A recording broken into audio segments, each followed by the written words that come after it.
朋友们，大家好。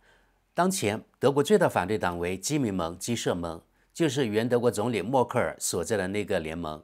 现在该党魁叫弗里德里希·默茨，此人于2016年到2020年在美国黑石公司德国分公司任监事会主席，所以估计这人就以美国傀儡。今天，德国《时代报》刊登了他的雷人语言：中国政府对世界战争和危机负有责任。天哪，这人到底怎么了？脑子瓦特了吗？中国不是德国发动了2次世界大战，中国也不是北约到处发动战争，中国也不是流氓没有强暴他老母。总之，这样的西方政客就神经病。而就这样一个无赖，很可能成为下届德国第一把手，也就是德国总理，想来都可怕。他说这话也可能是为明年德国大选做铺垫，因为在西方打反华牌成本为0，但可以捞选票，所以收益很高。另外他说，中国根本不想结束俄乌战争，估计这是西方统一口径，为乌克兰的失败甩锅中国做准备，否则西方政客难以向他们国内选民自圆其说。因为他为德国第一大反对党的党魁，加上本届德国交通灯政府实在太烂，估计下次大选很可能他所在的党会获胜，他就可能成为德国下任总理。他大概率是个听话的美国走狗，对中国并不友好，所以未来中德关系依然面临挑战，有可能更坏。接下来咱们看看他发表了什么样的雷人观点。弗里德里希·默茨认为中国威胁德国安全。基民盟领导人默茨认为中国对结束乌克兰战争毫无兴趣，德国企业需要意识到与中国做生意的风险。配图说明，基民盟主席弗里德里希·默茨警告不要与中国做生意及中国日益咄咄逼人的政策。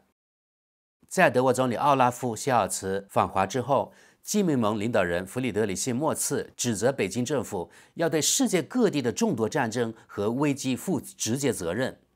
中国对内日益压制，对外日益侵略，因此中华人民共和国正日益成为我们安全的威胁。默茨说，像朝鲜这样的国家以及俄罗斯对乌克兰的侵略战争都得到了中国的支持。虽然中国至少在一段时间内对俄罗斯总统弗拉基米尔·普京施加了微弱的影响，但中国不太可能参加现在为结束俄罗斯在乌克兰的侵略战争而召开的任何会议。瑞士和美国总统乔拜登都发起了倡议，然而俄罗斯不太可能参加这2个会议，这表明俄罗斯和中国对结束针对乌克兰的战争没有真正的兴趣。默茨说，在过去30年中，北京的共产党对外国公司的政治影响没有今天这么大，德国公司也受此影响，这不是开放，而是日益压制。对投资中国提出警告。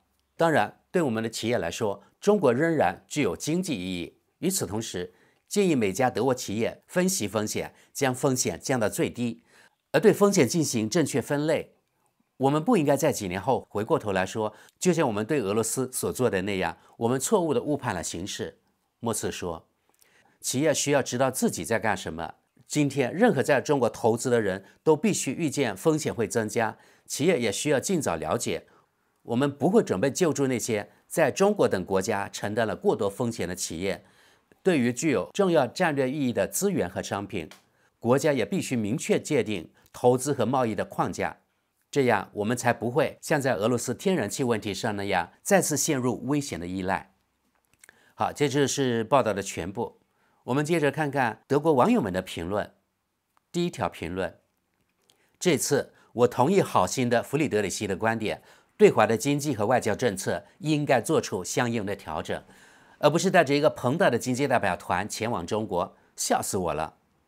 下一条评论：作为一名跨大西洋的影响力人物和前黑石人，默茨先生当然负有责任在德国代表美国路线。下一条评论：哇，这是我第一次能够同意默茨先生发表的大部分内容。是他吃了什么奇怪的东西，还是有人对他下达了指令？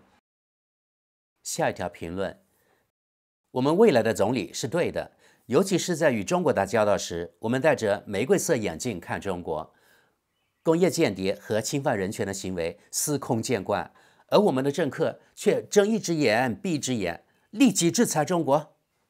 下一条评论，在我看来，所有企业家都应该清楚地认识到，在中国或其他非民主国家投资，国家不会自动采取任何救援措施，至多是在对关键商品进行审查后，根据具体情况做出决定，否则就只能自认倒霉了。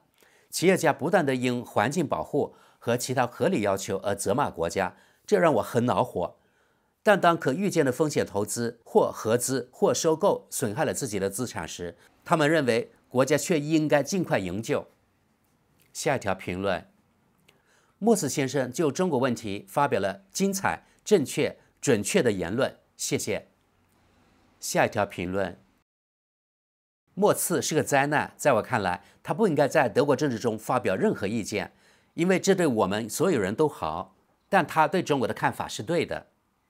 下一条评论，我绝对不是莫茨的粉丝，但他说的没错，中国在向俄罗斯提供武器及材料，从而为战争的继续做出了重大贡献，进而威胁到我们的安全。在这种情况下，竟然还有人想与中国做生意，我实在想不通。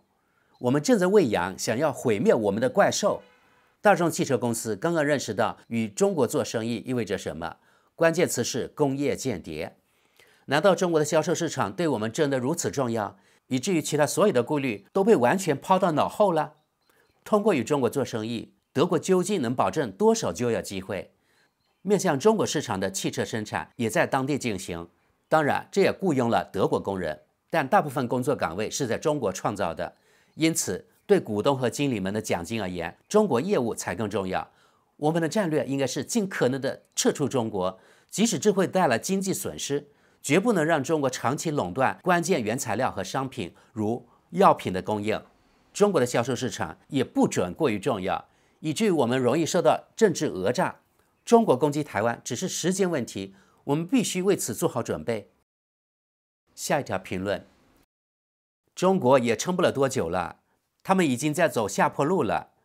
印度是新的玩家，德国应大力拓展与印度的贸易关系，这将成为我们的第二个经济奇迹。下一条评论，这才是真正的新东西。如果没有莫茨先生，你是不会知道的。但实际上，他完全可以不发表评论，因为这些评论总是姗姗来迟。比如说，黑石从什么时候开始持有巴斯夫 6.7% 的股份？巴斯夫又是从什么时候开始大规模投资中国业务的？还有，莫茨和黑石之间是不是有什么关系？不过，做黑石德国分部的监事会主席时，他可能也说不上话。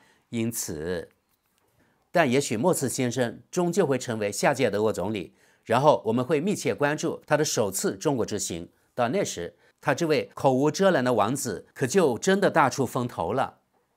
下一条评论，他是对的。天哪，我恐怕要头疼了。在整个政治生涯中，莫茨第一次说了实话。不是这样的。我想3年前，他座位上的邻居曾问他现在几点了，莫茨说的也是事实。不幸的是，欧盟不顾所有警告，继续奉行错误政策。现在欧洲危机四伏，至少莫茨终于意识到我们身处危机。不幸的是，他仍然不明白，这是因为我们多年来对中国采取了错误的政策、错误的态度。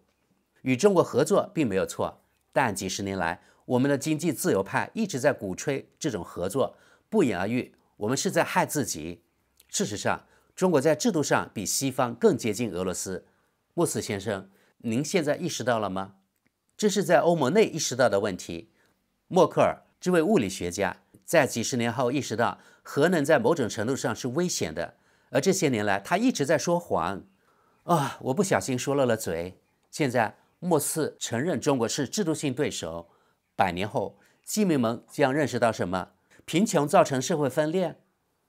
下一条评论，在汽车工业、化工和机械制造领域，许多德国企业的关键原材料对中国的依赖程度已经达到50%，甚至更高。由于默克尔的政策和党内缺乏反对派，基民们完全不可信。下一条评论，莫茨说的没错，中国正成为对我们安全日益严重的威胁，而且对结束乌克兰战争毫无兴趣，因为这会束缚欧洲的注意力，削弱西方。与此同时，莫茨也应该诚实地正视他所在政党的过去，该党实际上向中国出卖了德国的利益和关键技术。如果他的党内同事索德再次以最廉价的方式向中国的专制领导层献媚，那么他就应该下台。尽管如此，我们的大多数政治人物仍然似乎不了解中国有多么试图伤害我们和欧洲。例如，中国还通过孔子学院直接搞间谍活动和压制中国的批评者。下一条评论，莫茨说的对，政治人物不能天真的让自己依赖中国，中国有战略眼光，企业也应优先考虑战略，因为形势就是如此，对抗无处不在，这在欧盟层面尤为成功，关键性和系统性产能应回流欧盟。下一条评论，25年前，我亲身经历了一家中国国有企业如何1:1复制我们的机器，在电子领域，他们的情况并不乐观，因为我们外包了设置了密码的高度集成电路中的算法。后来在大学里，我也经历过一个中国的科学家是如何获得我们实验室服务器上的数据的。这些都是传闻，但它表明中国不容小觑。即使在学术领域，孔子学院里也是如此。我提醒大家，不要与中国进行过于密切的合作，中型企业尤其要小心，不要被骗了。无论如何，我们都不会被重视。正如本次德国总理之行再次表明的那样，亚洲还有其他有趣的国家，他们更有可能能够成为未来的合作对象。下一条评论，这几十年来，不就是新自由主义全球化的主角，又称保守派政客和金融机构黑石一直向中国献媚吗？这是莫茨新的政治远见吗？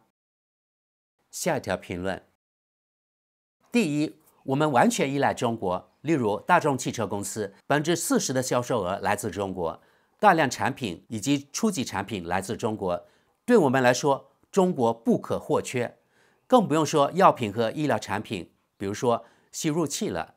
没有中国，我们会像苍蝇一样死去。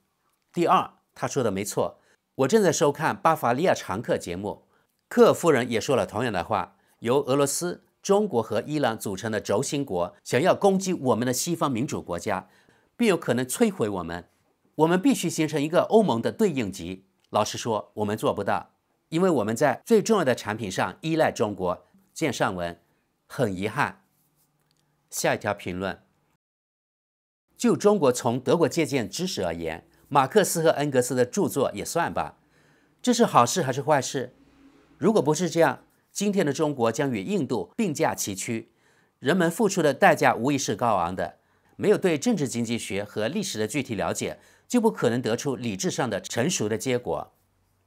下一条评论，如果莫茨先生成为总理，他对中国的勇敢言论可能会反噬他。然后呢，莫茨先生？好了，朋友们，今天与各位分享的这篇关于德国最大党党魁发表关于中国雷人观点的报道就到这里。对于未来中德关系，大家有何看法呢？